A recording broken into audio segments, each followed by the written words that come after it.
2022년 우리나라 수학계가 전성기를 맞이했다. 한국 수학이 최단 기간에 세계 최고 등급으로 승격했고 수학계 거장 금종의 고등과학원 교수가 국제수학연맹의 집행위원으로 선출되며 수학인들의 자긍심을 높였다. 또한 국제수학올림피아드에서 우리나라 학생들이 종합 2위의 성적을 거두는 쾌거를 이루기도 했는데 무엇보다 반가운 소식은 따로 있다. 수학계의 노벨상이라고 불리는 필즈상을 한국계 수학자가 처음으로 수상했습니다. 필즈상이 생긴 후 86년 만에 처음으로 한국계 수학자가 영광의 주인공이 된 것이다. 허준희 교수의 필즈상 수상은 공인받은 것 위에 활용점정, 금상첨화, 최종의 장식을 올린 거라고 생각을 합니다.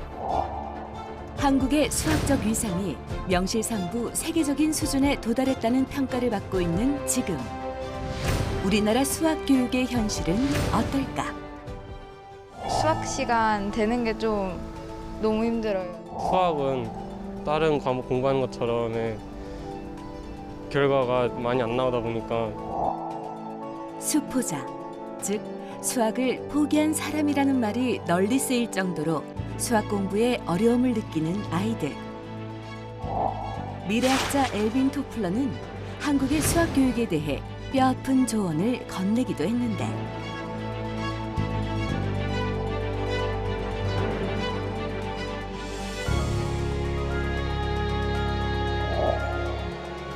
이대로 우리는 기초 체력이 튼튼한 진정한 수학 강국으로 거듭날 수 있을지 대한민국 수학 교육의 미래를 함께 통찰해 본다.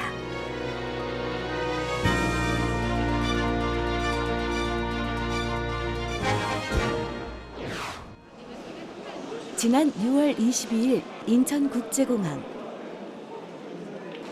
수많은 언론의 스포트라이트를 받으며 입국장으로 들어선 인물. 한국인 최초로 필즈상을 수상하며 우리나라의 수학붐을 일으킨 허준희 교수다. 일단 저랑 함께 열심히 같이 연구한 동료들을 대표해서 큰 상을 받게 돼서 매우 기쁘고요. 앞으로 한국 수학계의 발전을 위해서 제가 할 역할이 조금 더 커진 듯 해서 마음이 무겁기도 하지만 전체적으로 행복하고 기쁩니다. 2011년에 수학계의 오랜 난제였던 로타 추측의 부분 문제인 리드 추측을 해결한 후 2018년에 로타 추측까지 해결하며 영광의 필즈상을 품은 허준희 교수. 아직까지 한 번도 한국인 노벨상 수상자가 나오지 않은 상황이기에 그 업적이 더욱 큰 주목을 받고 있다. is Jun Hak from Princeton University. 실제로 1936년에 시작된 필즈상은 수학 분야에서 탁월한 성과를 이룬 수학자를 선정해 4년에 한 번씩 수여하는데 만 40세 미만 수학자만 수상한다는 점에서 노벨상보다 받기 어려운 상으로 알려져 있다. 한국인 최초인 것은 물론 아시아계에서도 단 6명만이 거머쥘 수 있었던 필즈상. 허준희 교수가 이를 수상한 것을 두고 미국의 한 언론은 이렇게 비유하기도 했다.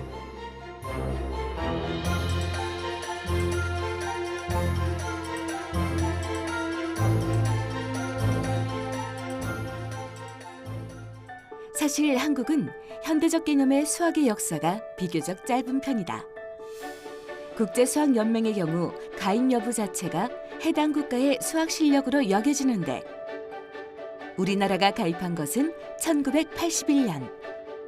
1951년에 가입한 일본과 비교해 30년이나 늦은 셈이다. 하지만 우리나라는 후발주자로서 미국과 영국, 독일, 일본, 중국 등 선두주자들을 따라잡기 위해 부단히 노력해왔고 급기야 올해 2월 국제수학연맹으로부터 우리나라 수학의 국가 등급을 최고 등급인 5그룹으로 승격받는 데 성공했다. 이는 세계 수학자 대회의 한국 수학자 초청 실적과 수학 논문 실적, 주요 연구원과 대학의 수학 연구 실적 등을 종합적으로 판단한 결과로 우리나라 수학 경쟁력이 선진국 수준에 올랐다는 것을 증명한 것이다. 실제로 현재까지 미국과 프랑스, 독일, 일본 등 단 12개국만 5그룹에 포함돼 있다. 세계 수학 최고 등급이 되었다는 것은 우리나라 수학의 연구 경쟁력이 세계 최고 수준이 되었다는 거 공인받은 것이고, 허준희 교수의 필즈 메달 수상은 우리나라의 인류 수학자 양성 시스템이 어느 정도 정상적으로 가동되고 있다라는 의미로 해석하시면 되겠습니다. 뿐만 아니라 우리나라 학생들은 OECD 국가를 대상으로 3년마다 실시하는 학력평가에서 매회 상위권을 차지하고 있고, 지난 7월에는 노르웨이 오슬로에서 개최된 국제수학올림피아드에서 한국 대표단 학생 6명 전원이 메달을 획득, 국가종합 2위를 달성하는 쾌거를 이루기도 했다. 국제적인 수준의 연구 역량을 갖춘 교수님들도 많이 생겼고, 그래서 학생들이 어느 정도 재능이 있고 열심히 하면 국내에서 학위를 받아도 뭐 국제 기준으로 하나 손색이 없습니다. 영국, 프랑스, 독일 다 우리보다 물론 앞서 있긴 한데 역사도 깊고 그렇지만 우리나라도 이제 거의 뭐 그런 나라들하고 뭐 그 맞대응을 할 수 있을 만큼 분야에 따라서는 그 정도 연구 경쟁력을 갖고 있다고 그렇게 보고 있습니다. 그런데 허준희 교수의 필즈상 수상을 두고 한국 수학계의 이례적 성과라는 평가가 나오고 있는데 그 이유는 무엇일까? 허준희 교수의 경우 미국 캘리포니아에서 태어났지만 2살 때 한국으로 건너왔고 대부분의 학창 시절을 우리나라에서 보냈는데 초중고 시절 수학 성적이 눈에 띄게 좋았던 편은 아니라고 회상한다. 한 문제에 끊임없이 파고들 수 있는 수학적 재능을 가졌지만 정해진 시간에 점수를 따는 시험 공부에 약해 국내 교육 시스템에 적응하지 못했다는 것이다. 결국 시인이 되겠다는 꿈을 품고 고등학교를 자퇴한 후 검정고시로 서울대 물리천문학부에 진학했던 허준희 교수. 서울대에 초빙된 일본의 세계적 수학자 히로나카 헤이스케 교수를 만난 후에야 수학자로서의 재능을 본격적으로 발휘할 수 있었다.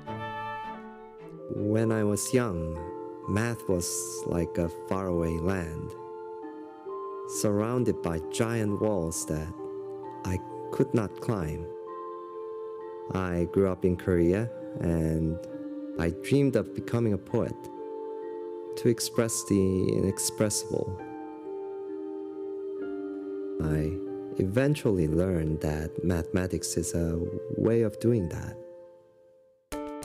본래 수학은 수를 바탕으로 논리체계를 연구하는 학문이다. 일반적인 과학이 현실의 대상을 관찰한 결과를 이론으로 집대성한 학문적 결과라면 수학은 인간의 두뇌로부터 사고하여 만들어진 추상적인 이론들을 수라는 개념으로 이해하기 쉽게 표현한 것이라 할 수 있다. 컴퓨터에 프로그래밍 언어가 존재하듯이 수학은 이공계열 및 경제학, 의학에서 사용하는 언어라고 볼 수 있다. 인간의 이성을 발달시키는 최고의 학문이었는데 오랫동안 하나가 계산하는 능력, 또 하나가 논리력, 또 하나가 직관력입니다. 직관이라는 것은 뭐가 맞을 것 같다는 어떤 느낌인데 그것이 맞다는 걸 증명하기 위해서 논리와 계산을 씁니다. 자기한테 맞는 논문을 찾고 그거를 자기 나름대로 해석을 해서 새로운 사실을 발견하고 증명하는 것이 수학자가 하는 일이어서 일반적으로 수학을 잘한다는 게 좀 개념이 다릅니다. 계산과 논리, 그리고 직관을 통해서 새로운 사실을 발견하고 증명해내는 수학. 4차 산업혁명 시대를 이끌어가는 핵심 학문이라 할 수 있는데 세계 최대의 인터넷 회사인 구글의 첫 출발점 역시 수학이었다. 구글의 가장 큰 경쟁력은 이용자들이 원하는 최적의 자료를 찾을 수 있다는 것. 이를 위해 구글의 창업자들은 검색어가 들어간 자료 가운데 가장 많이 링크된 것만 가려내 데이터베이스로 만들었는데 이는 모두 수학 연산을 통해 이뤄낸 성과였다. 애플의 창업자인 스티브 잡스 역시 애니메이션 회사 픽사에서 일할 당시 수학자들을 대거 고용한 적이 있다. 애니메이션 작업을 할 때 같은 그림이라도 크기가 다르면 일일이 새로 그려야 했지만 수학자들은 달랐다. 먼저 기하학을 이용해 작가들이 그린 작은 그림을 수식으로 변환, 이후 변화량을 찾는 미분 공식을 활용했고 그림을 확대하거나 축소하더라도 선이 어떻게 이어질지 정확히 예측해낼 수 있었다.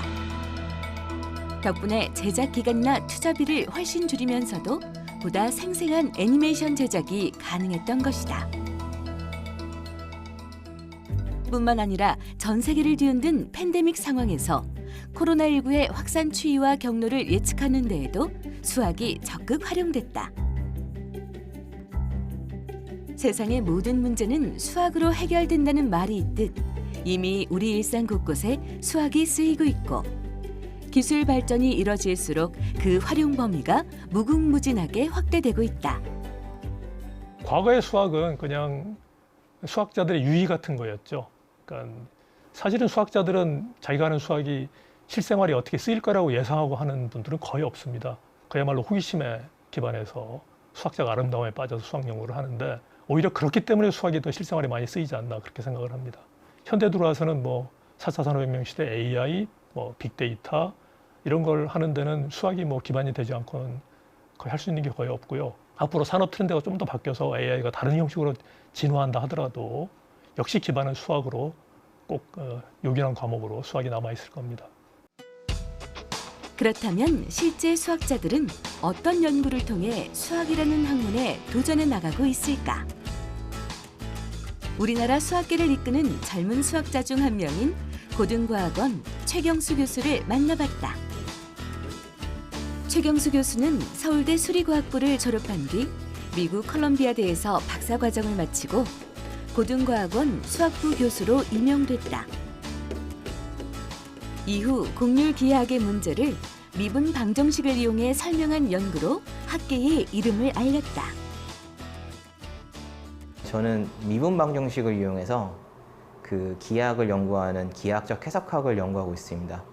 조금 더 자세한 전공은 곡면을 미분 방정식으로 움직여서 곡면의 위상을 파악하는 일을 하고 있는데 저희 분야의 가장 대표적인 업적으로 20년 전에 페렐만 교수가 푸엔칼의 추측을 해결한 바 있습니다.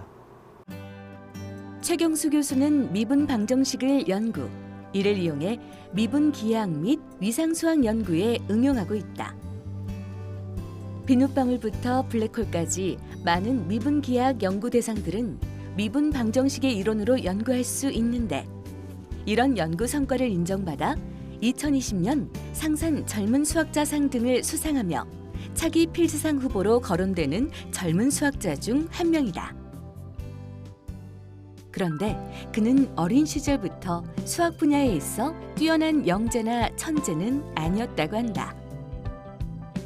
평범했던 초등학생이 수학에 흥미를 느끼고 꿈을 키우게 된 계기는 의외로 사소한 경험이었다는데 제가 아직도 기억하는 게 초등학교 4학년 때 제가 학습지에서 하는 올림피아드에 나가는데 눈높이에서 하는 거기에 응시한 학생들 중에서 같은 나이 중에서 한 1720 몇 등인가를 했는데 그때 저는 이제 전국에 학생이 엄청 많은데 그래도 등수가 4자리구나 해서 되게 그때 기뻤거든요. 그래서 스스로 생각하기에 되게 잘하지 않나? 라는 생각을 했어요.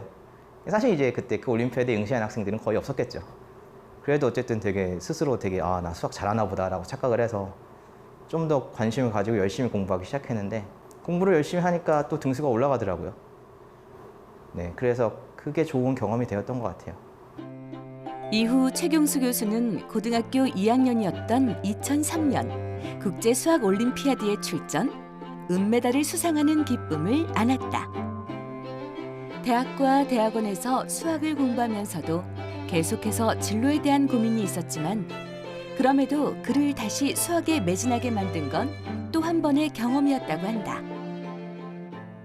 두 번째 계기는 사실 수학과에 진학을 하고 수학과 대학원에 갔지만 여전히 내가 수학자가 될까 아니면 다른 전공으로 바꿀까라는 고민을 하고 있었는데 그 수학과 대학원 과정 중에서 논문을 한 2-3편 정도 썼을 때 이제 남이 해둔 수학이 아닌 제가 연구하는 수학을 하게 되고 이제 약간 해방감을 느꼈어요. 그동안은 남들이 만들어둔 공식, 남들이 만들어둔 문제를 푸는 일을 했다가 이제 드디어 제가 자유롭게 정리를 만들고 또 새로운 이야기를 해나갈 수 있게 되면서 그때 일종의 해방감을 느끼고 되게 수학이 좋아져서 앞으로도 수학을 계속 하자라고 생각하게 되었습니다. 당장 눈에 보이지 않는 성과를 위해 연구에 매달린다는 것이 쉽지만은 않은 일. 하지만 최경수 교수는 수학이라는 분야가 지금의 4차 산업이 있기까지 그리고 5차 산업, 그 이후 미래 세계를 만들어가는 데 있어 반드시 필요한 기초 학문이라는 건 변하지 않는다고 강조한다. 제가 생각하기에는 이게 수학이 공학이나 아니면 과학하고 다른 점이 돈을 벌 수 있는, 당장 수학을 돈을 벌려고 하는 건 아니잖아요. 그리고 과학처럼 실체가 있는 걸 다루는 것도 아니고, 그리고 사실 4차 산업혁명 이후에도 아무래도 또 5차 산업혁명, 뭐 새로운 산업혁명이 나올 수 있겠죠. 근데 그때마다 새로운 그 기술이 등장할 때마다 그거에 적응하고 그것을 배우려면은 아무래도 기초 학문이 중요한데, 수학은 이공계 모든 학문의 기초가 되기 때문에 수학이 탄탄하면은 나중에 새로운 그 산업혁명이 일어나도 빠르게 적응할 수 있을 거라고 생각하고 있습니다. 서울대 캠퍼스 내에 자리하고 있는 한 스타트업. 이곳은 국내 대학들의 수학 연구를 지원하고 있는 서울 산업수학센터에서 처음 육성한 기업으로 국제 동형암호 연구의 선구자이자 암호학의 대가라 불리는 천정희 교수가 직접 창업한 회사다. 원래 천 교수는 순수 수학 분야인 정수론을 연구해 박사학위를 받았는데 지금은 4차 산업혁명의 핵심 기술 중 하나인 암호 산업에 뛰어들며 사업가로 변신했다. 저는 이제 박사과정 중에는 정수론을 연구를 했었습니다. 정수론은 이제 순수 수학 중에서도 가장 오래된 순수 수학 분야 중에 하나로 전혀 응용이 되지 않는 걸 오히려 자부심을 가지고 있는 학문이었는데요. 암호론을 연구하기 위해서 정수론 학자를 뽑는다는 채용 공고를 보고 궁금해서 찾아갔다가 이제 암호론을 사실은 시작하게 되었습니다. 순수 수학을 연구하던 학자가 스타트업을 창업한 것은 쉽게 유래를 찾아보기 힘든 일인데 천정희 교수는 어떤 계기로 직접 창업에 나서게 된 걸까? 동형암호라는 것이 암호학에서 오래된 문제였습니다. 이를 해결을 하면 데이터의 프라이버시를 보존하면서 데이터를 분석할 수 있는 좋은 기술인데요. 저희가 이 원천 기술을 수학적인 알고리즘만 만드는 걸로 그치지 않고 이를 기반으로 소프트웨어를 만들어서 사람들이 널리 활용할 수 있도록 하는 것이 좋겠다라고 생각을 했었고요. 그래서 저희가 수학자들이 오히려 이제 프로그램을 배워서 이것들을 구현을 해서 프로덕트를 만드는 것이 좋겠다 생각을 하고 스타트업을 만들게 되었습니다. 그가 주목한 동형암호는 데이터를 암호화한 상태에서도 계산할 수 있는 혁신 기술을 말한다. 암호화된 상태에서 계산한 값과 암호화하지 않고 계산한 값이 같다고 해서 동형이란 이름이 붙여졌는데 의료나 인공지능 등 개인정보 규제가 엄격하게 요구되는 분야에서 데이터 유출과 해킹을 막아줄 수 있는 차세대 기술로 주목받고 있다. 이런 동형암호 기술을 산업 분야에 적용하기 위해선 무엇보다 계산 속도를 높이는 것이 중요한데 그동안 이를 기술적으로 풀어내기가 쉽지 않았다. 덧셈과 곱셈뿐 아니라 나눗셈까지 사칙 연산을 모두 가능하게 만드는 것이 어려웠기 때문인데 천정희 교수는 기존의 덧셈과 곱셈에서 한 발짝 더 나아가 반올림이라는 연산을 가능케 함으로써 기존의 계산 시간을 획기적으로 단축하는 데 성공했다.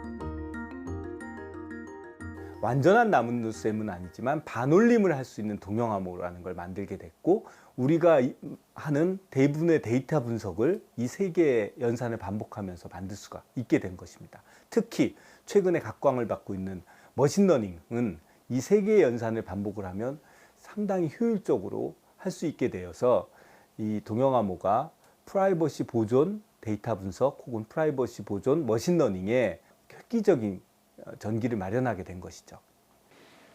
천정희 교수는 이런 동영암호 기술을 통해 우리 생활에 도움이 되는 다양한 서비스를 선보이고 있다. 개인정보 유출 걱정 없이 코로나 확진자와 동선이 겹치지 않는지 확인할 수 있는 앱을 개발하는가 하면 2020년에는 국민연금공단, 개인신용평가 전문업체와 함께 세계 최초의 동영암호 상용화에 성공했다.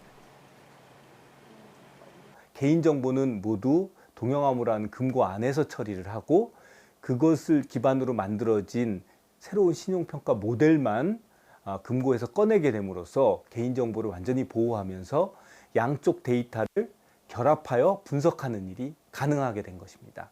이는 전 세계적으로도 데이터를 보호하면서 결합하여 분석한 최초의 사례로 저희가 ISO 표준의 동영암호를 표준화하는 과정에서도 사례로 보고된 바가 있습니다.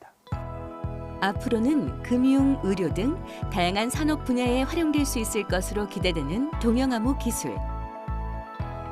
수학이라는 학문이 우리의 일상을 얼마나 편리하게 만들 수 있는지, 또 미래 산업의 경쟁력을 갖는 데 있어서 수학자들의 역할이 얼마나 큰지 단적으로 보여주는 예라고 할 수 있다. 이처럼 4차 산업혁명 시대에 접어들면서 수학의 중요성이 커진 만큼 유능한 수학 인재들을 배출하는 것이 곧 국가 경쟁력이라 할 수 있는데, 우리나라 수학의 경쟁력이 이미 선진국 수준에 도달했다고는 하지만 실제 교육 현장에서 느끼는 온도차는 크다. 지난 2019년 국제교육성취도평가협회가 발표한 보고서에 따르면 우리나라 초중등생들의 수학 과목 성취도는 세계 최고 수준으로 기록됐다. 반면 학생들에게 스스로 수포자라고 생각하는지를 물었을 때 초등학생의 경우 10명 중 1명, 중학생은 5명 중 1명, 고등학생은 3명 중 1명이 자신이 수포자라고 대답했다. 실제로 교육부 조사 결과 중3 학생들의 수학 기초학력 미달 비율은 2020년 기준 13.4%에 달했고, 수학을 포기한 학생의 비율은 초등학생 36.5%, 중학생 46.2%, 고등학생의 경우 무려 59.7%에 달하는 것으로 나타났다. 우리나라의 수학 경쟁력은 높아졌다고 하지만 기초 체력은 턱없이 약해질 수 있다는 우려의 목소리가 커지고 있는데, 과연 어디서부터 잘못된 걸까? 가장 큰 문제는 학생들이 소중한 학창 시절을 공부하는 데 사용하는 게 아니라 잘 평가받기 위해서 사용하는 데 있지 않은가 싶어요. 그렇게 할 수밖에 없는 이유가 사실 저는 수학 그 자체나 교육 과정의 세세한 부분에 있다기보다는 항상 경쟁에서 이겨야 되고 더 완벽하게 잘해야 되는 좀 더 큰 사회문화적인 배경에 있지 않은가 싶어요. 경기도 하남시. 수학에 푹 빠져 산다는 하온이네 집을 찾았다. 하온이네는 특별한 아침 풍경이 있다는데, 마주 앉아 뭔가를 하고 있는 하온이와 엄마. 바로 보드게임이다. 방학을 맞아 하온이와 엄마는 아침마다 보드게임을 함께하며 시간을 보낸다고 한다. 일단은 아이가 선호하는 게임이기도 하고요. 그리고 보드게임은 사실 내가 스스로 생각을 해야 어떻게 생각하고 어떻게 전략을 짜야 이길 수 있는지를 생각할 수 있는 게임들이 되게 많다 보니까 단순한 이런 게임이 아니다 보니까 아이가 그걸 오히려 더 좋아하는 것 같아요. 복잡하게 내가 계산하고 전략을 세우는 걸 하온이는 좀 더 좋아하더라고요. 네. 보드게임 어때요? 재밌어요? 네, 재밌어요. 엄마랑 자주 보드게임 하면 누가 이겨요? 자주 제가 이겨요. 왜 자꾸 하은이가 이기는 것 같아요? 게임할 때 계산을 미리 해놔서요. 지금 엄마 턴이면 5번 걸리고 지금 내 턴이면 4번 걸려. 그럼 하온이는 지금 4번이나 남은 거야? 4번이나 5번. 4번이나 5번? 4번 만에 너가 갈 수 있는 상황인 거야? 응. 유아 시절부터 유독 계산하는 걸 좋아했다는 하온이. 엄마는 하온이가 4~5살이 되던 때부터 보드게임을 즐겨하면서 수학에 대한 아이의 남다른 흥미와 재능을 알게 됐다고 한다. 그 이후부터는 다양한 보드게임을 함께 즐기는 게 하온이 가족의 공부법 아닌 공부법이 됐다. 하온이는 사실 이렇게 정확한 정답을 요구하는 거를 좋아해요. 그러니까 본인이 반대로 저한테 어떤 질문을 할 때에도 정확하게 정확한 답변을 해줘야지만 거기에 대한 만족을 느끼는 아이거든요. 근데 수학 같은 경우에는 방식은 되게 여러 가지지만 결국엔 답은 하나를 찾는 거잖아요. 그러다 보니까 하온이는 그 여러 가지 방식으로 그 답을 찾아나가는 거를 좋아해서 이렇게 머릿속으로 연산과 암산을 해서 빠르게 계산하는 것도 굉장히 좋아하지만 그거를 이제 통해서 내가 얻는 답이 정확한 정답이다라는 거를 거기에 대해서 조금 아이가 흥미를 느끼는 게 아닐까 싶긴 하거든요.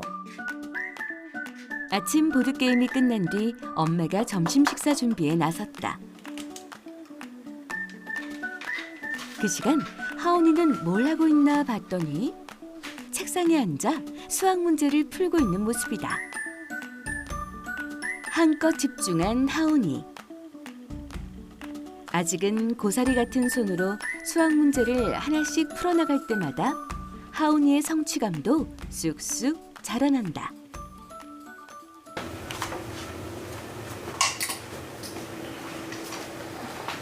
하온아, 엄마가 계란이랑 베이컨이랑 해서 케첩 뿌렸거든?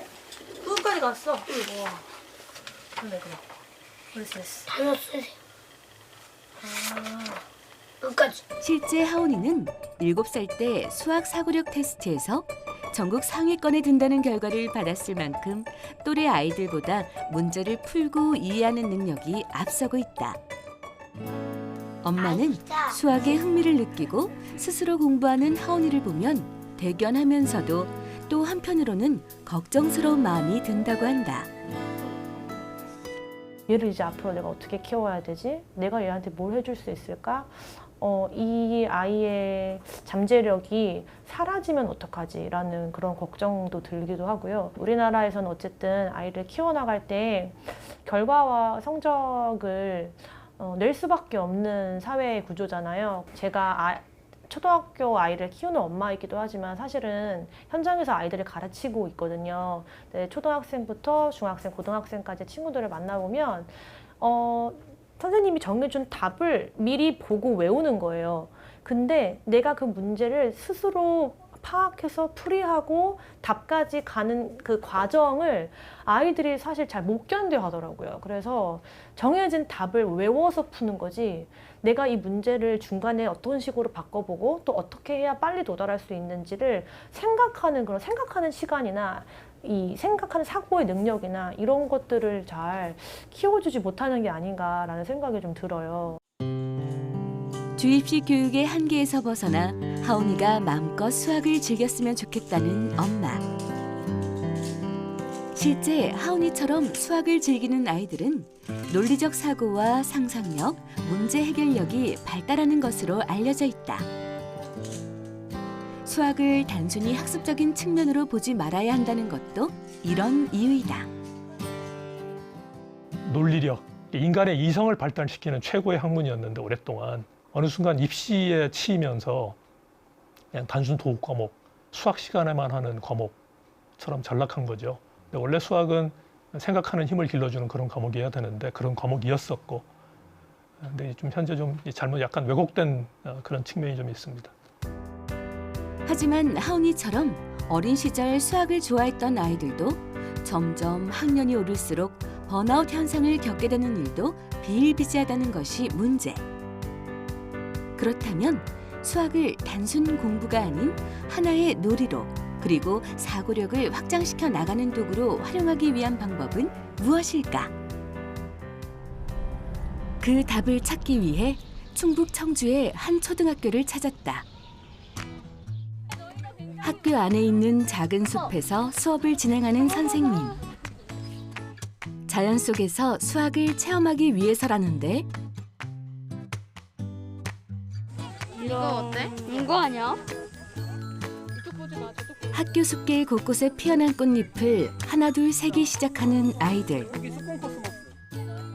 이렇게 꽃을 관찰하고 자료를 수집해 꽃 그래프를 직접 만들어 보며 문제 해결력과 의사소통 능력을 키우는 것이다. 잎의 모양에 따라서 분류를 해보는 활동을 먼저 하고 그 분류한 것을 한눈에 알아볼 수 있는 수학적 도구인 그래프로 표현을 하여서 활동을 하고 수학적으로 표현하는 것까지 해보려고 기획한 활동입니다. 우리의 일상 속 어디에서나 수학적 원리가 숨어 있다는 것을 몸소 체험할 수 있기에 매 시간이 새롭다.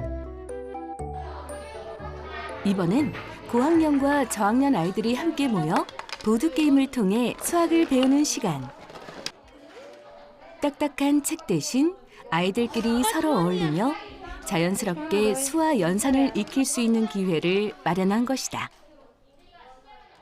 초등학교 수학 중에서 수와 연산 영역이 가장 많은데 나중에 포기하지 않고 계속해서 연습할 수 있도록 재미있는 게임과 함께 저학년 아이들에게 설명을 해봄으로써 수학을 공부할 수 있는 그런 기회가 되어서 그렇게 운영을 하고 있습니다.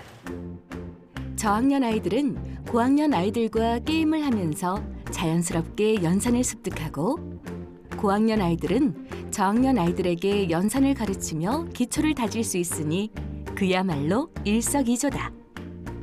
재밌었어요. 이거 혼자 할 때는 어려웠는데 형들이랑 같이 하니까 재밌었고 쉬웠어요. 잘하는 애들은 잘하고 못하는 애들은 못하는데 그래도 다 잘하고 말도 잘 들으니까 저희가 알려주기 더 쉬웠던 것 같아요. 가르쳐서 뭔가 보람 있었어요. 세종시에 위치한 한 중학교. 이곳에선 수학 교과 과정과 연계해 다양한 체험을 해볼 수 있는 수학 동아리가 인기라는데 아이들은 창의력을 키울 수 있는 다양한 주제를 가지고 수학 활동을 하는 창의 수학팀. 그리고 만들기나 그리기 등의 체험 활동을 통해 수학을 배우는 체험 수학팀으로 나눠져 다양한 활동을 하고 있다. 어떤 원리가 담겨 있지? 미분, 적분, 함수 등등. 미분, 적분, 함수 등등. 맞아. 근데 미분, 적분은 사실 중학교 우리 친구들한테 알려주기 좀 어려우니까 함수 개념? 맞아. 함수만 좀 알려주면 좋겠어. 그래서 하다가 자기 나름대로의 규칙으로 자기만의 함수 만들어서 자기 나름대로 혹시 모양 만들 수 있으면 더 좋을 것 같고. 중학생이 되면서 교과서에만 집중해 공부하다 보니 수학을 어렵게 느끼는 아이들이 많았는데 동아리를 통해 수학에 대한 흥미를 잃지 않도록 돕는 것이다. 교양보다 공으로 얘기하면서 배워가지고 더 재밌는 것 같아요. 이렇게 책으로 배우는 것보다 직접 만들어서 더 좋은 것 같습니다. 이해하기가 좀 더 쉬운 것 같아요. 이처럼 최근에는 전국에 있는 많은 학교들이 수학 교육이 변해야 한다는 필요성에 공감하고 이를 이뤄나가기 위해 다양한 변화와 노력을 시도하고 있다. 악세서리가 엄청 좋습니다. 와! 스마트 수학실이라고 저희가 대학이나 일반 지방에 있는 연구소들과 좀 협업을 해서 그런데 학생들이 자유롭게 다가갈 수 있는 수학실, 과학실 이런 것들을 저희가 좀 마련하려고 하고 있고요. 그리고 온라인 가상실험 환경이라고 해서 좀 그런데 접근하기 어려운 친구들도 온라인으로 가상실험, 가상탐구 이런 것들을 할 수 있는 환경을 저희가 좀 만들고 있거든요. 그래서 많은 시도교육청께서 지금 4차 산업혁명 시대에 언어가 되고 있는 수학이나 과학교육 같은 것들 계속해서 좀 강화해 주셨으면 하는 바람이 있고 계속 협의하려고 노력하고 있습니다. 첫 번째 변으로 분류할 서울 압구정동에 자리한 한 수학학원. 하나씩 얘기해보자. 준민아, 네가 아는 삼각형 변으로 분류한 거 얘기해봐. 초등학생들을 대상으로 한 수학 수업이 한창인데 주로 문제집 풀이를 중심으로 하는 여느 수학학원과 달리 다양한 이미지를 통해 수학적 원리를 깨우치고 게임 형식의 영상 콘텐츠로 문제를 풀어나가는 방식으로 수업이 진행되고 있다. 게임도 하고 막 스티커도 모아서 나중에 배지까지 주니까 뭐 그런 걸로 여러모로 재밌는 것 같아요. 어떤 개념을 배우면 이렇게 차례차례 연관된 개념을 배우면서 올라가거든요. 근데 그러니까 이해도 더 잘 되고 공식으로 배우면 머리가 아프잖아요. 근데 그림으로 배우면 머리가 안 아프고 수학이랑 노는 것 같아요. 이제 막 수학에 첫걸음을 떼기 시작한 초등학생들이 수학을 어렵고 딱딱한 학문이 아니라 하나의 즐거운 놀이처럼 느끼는 것이 조금은 특별해 보이는데 이곳에서 공부하는 아이들은 전부 수학의 남다른 소질을 갖고 있는 걸까? 사실 저학년 친구들이 많다 보니까 다른 데서 수학을 거의 안 해본 친구들이 대부분이에요. 그러니까 수학 자체를 여기에서 처음 접하고 애들이 처음에 이게 수학인지도 잘 모르고 재밌게 하는 경우들이 많은 것 같아요. 일반 교과학원이랑은 분위기가 좀 많이 달라요. 그래서 손들고 참여하고 이런 경우가 훨씬 많다고 볼 수 있고요. 특히 초등학교 고학년이 되면 대부분 수학을 어려워하고 기피하기 마련인데 준기는 가장 좋아하는 과목이 수학이라고 말할 정도로 요즘 수학에 푹 빠져 있다. 일반 수학학원은 공식과 요령을 이용해서 문제를 풀도록 하는데 항상 핵심을 꿰뚫고 알고 씹고 있는 대로 풀라고 해서 더 좋아요.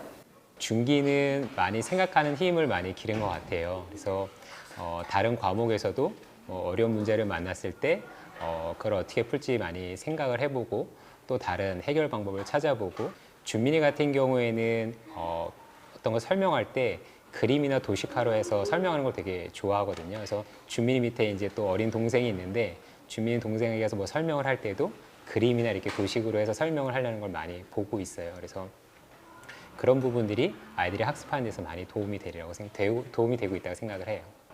문제집을 풀면서 이제 느꼈던 어려움들, 제가 설명할 수 있는 어려움들, 수식으로 된 것들에 대해서 아이가 이건 왜 답이 이렇게 나왔는지에 대해 궁금해하는데 저는 이제 거기에 대한 근원적인 대답을 하기가 조금 어려웠었거든요. 근데 수학 문제를 풀 때 수식으로 된 것들만 보는 것보다 그 수식을 그림으로 이미지화해서 아이들한테 그 질문이 어떤 걸 질문하고 있는 건지 그 개념을 익히게 해주니까 수학을 어려워하지 않는다, 쉽게 받아들인다라는 게 가장 큰 변화인 것 같아요.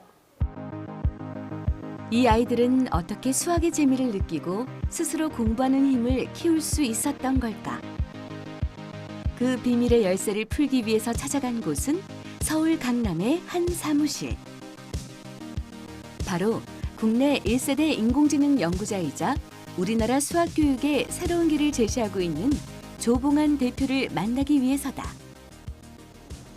조봉환 대표는 원래 서울대에서 계산통계학을 전공한 후 금융업계에 종사하며 국내 금융 시스템을 만드는 데 큰 역할을 해온 인물. 그런데 금융업계에서 최고의 실력을 인정받던 그가 수학교육의 길에 들어선 이유가 궁금하다.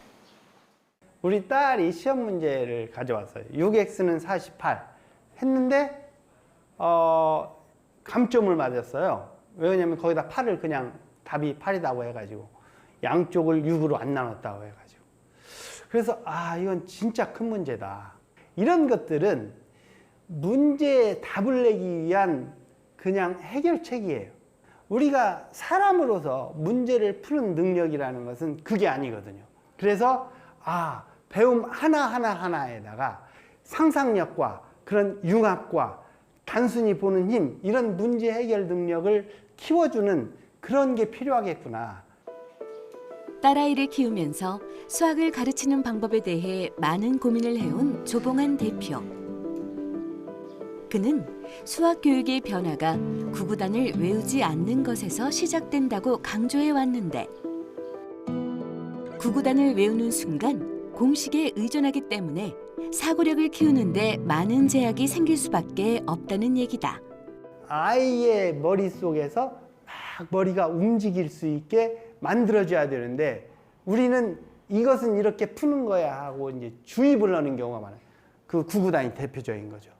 그 주입을 넣으면은 우리 뇌에서 왕성한 활동이 일어나지가 않아요. 실제 뇌를 찍어봐도 그 왕성한 활동이 일어나지 않아요. 그래서 재미가 없어요.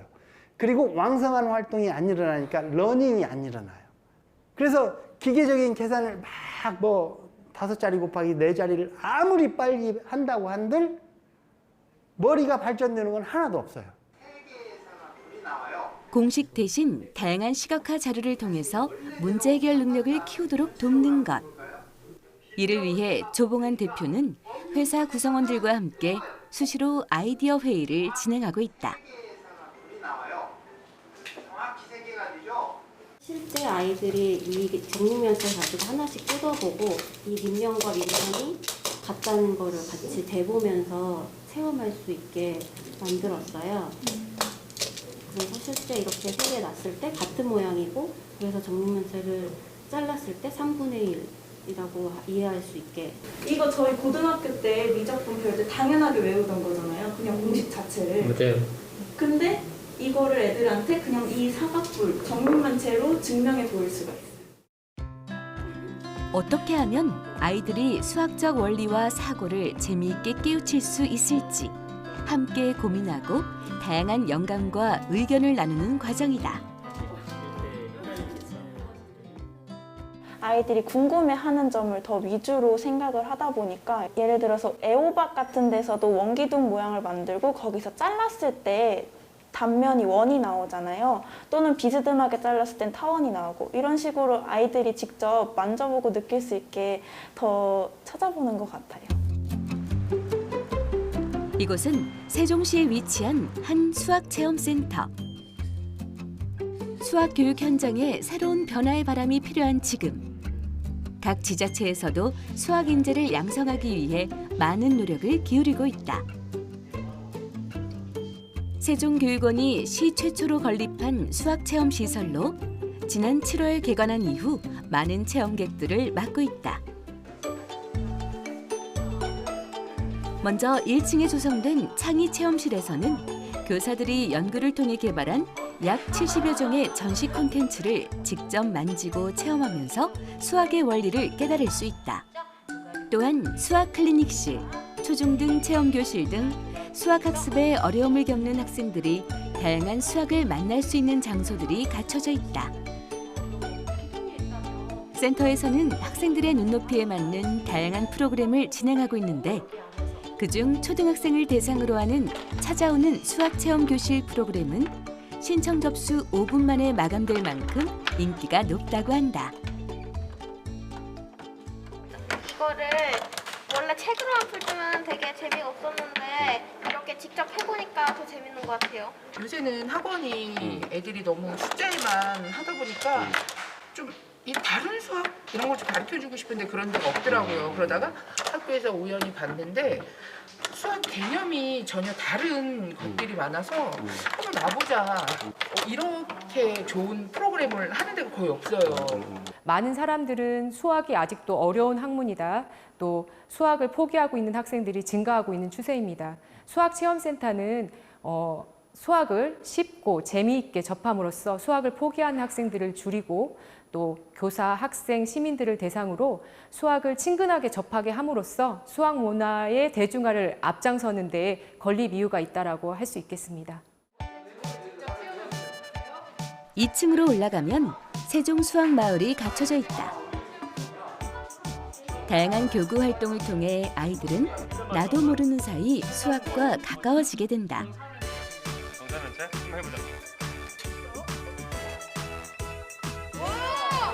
모든 학생이 수학의 문화를 누리고 가치를 체험할 수 있도록 마련된 이곳. 수학에 대해 소외계층이 없는 수학 문화의 대중화를 지향하고 있다. 수학에 대해서 더 재밌고 쉽게 할 수 있는 기구들이 많아서 더 재밌게 수학에 대해서 좀 즐길 수 있었던 것 같아요.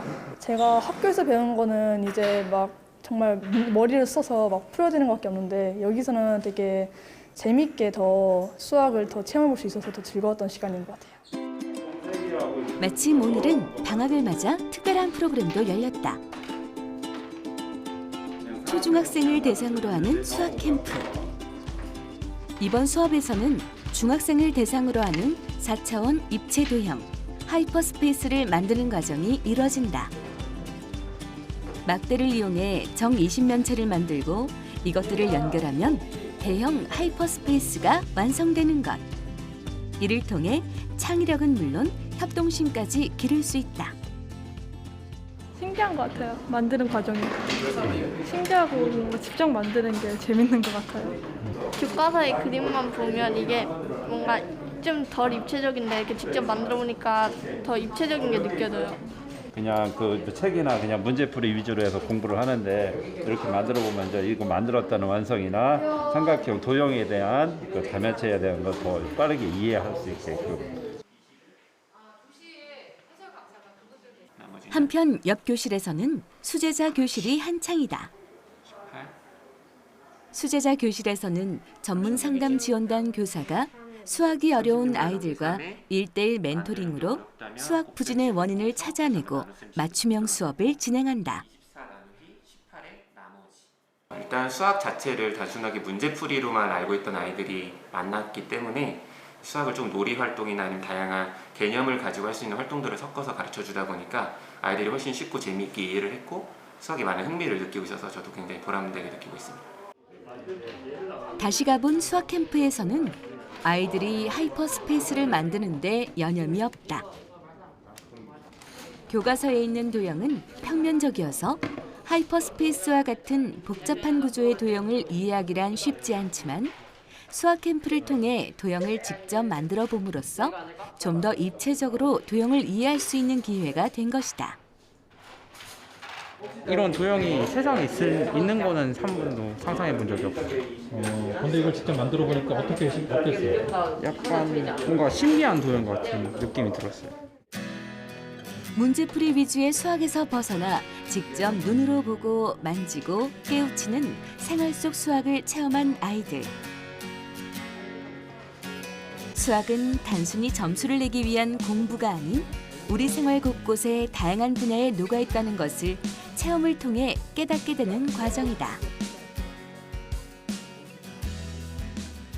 수학이라면 뭔가 이런 도형이나 그런 것보다는 계산식, 그런 방정식 그런 걸로만 계속 이루어진 줄 알았는데 이게 수학이라는 게 도형으로 또 이루어질 수 있고 이거 만들어 보니까 진짜 예쁘잖아요. 이런 게 수학의 일부다라고 생각하니까 신기한 것 같기도 하고 매우 신비로워요. 수학에 관한 생각이 어렵다 해서 이제 재미있다라고 바뀌어야 할 것 같아요. 따라서 학교 교과 수업 시간에 그 다양한 교구들을 이용해 수업을 한다면 수학이 더 재밌어질 것이라 생각해요. 수학은 다양한 영역이 있고 또 실생활 속에서 활용되는 많은 수학 속에서 아이들이 내가 잘할 수 있는 수학적인 영역들이 분명히 있습니다. 그런 부분들을 학생들에게 알려주고 너희들이 단순히 시험 점수만이 너희 수학의 능력을 평가하는 기준이 되지 않는다라는 거를 이 수학체험센터에서 계속해서 알려줌으로써 학생들이 수학을 포기하는 학생들의 비중을 낮추고 나아가서는 수학 교육의 어떤 본질을 회복하는 데 좀 앞장서야 되지 않을까라고 생각합니다. 모두가 수학을 잘해야 한다는 전제 아래 평가 위주의 학습에 치중해 왔던 것이 우리의 현실. 이제는 아이들 스스로 수학에 흥미를 느끼고 당장의 답을 찾기보다 생각하는 힘을 키울 수 있도록 다양한 교육의 방법을 제시하는 노력이 절실히 필요한 시점이다.